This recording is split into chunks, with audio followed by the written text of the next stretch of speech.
Madamo nga mga manugsukot sang buwis kag iban pa nga ginakabig nga mga makasasala ang nagpalapit kay Hesus sa pagpamati sang iya mga pagpanudlo.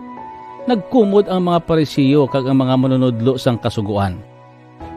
Ini nga tao nagabaton sa mga makasasala kag nagaupod sa ila sa pagkaon.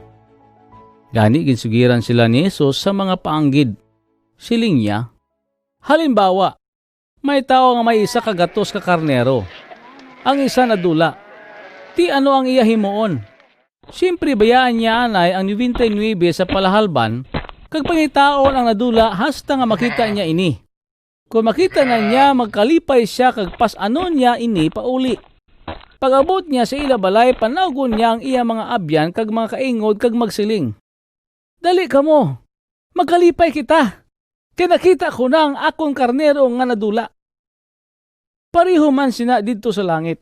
Mas dako ang kalipay tungod sa isa ka makasasala nga nagahinulsol sang mga 99 nga mga mataraw nga hindi kinahanglan nga maghinulsol. O kung halimbawa may isa ka babae nga may napulo ka sensilyo, ano hanang iya himuon kung madula ang isa?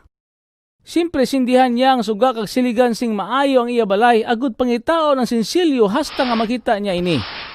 Kung makita na niya ini, panagon niya ang iya mga amiga kag mga kaingod kag magsiling.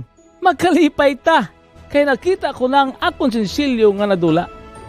Pareho man sina ang kalipay sa mga anghel sang Diyos sa langit kung ang isa ka makasasala maghinulsol.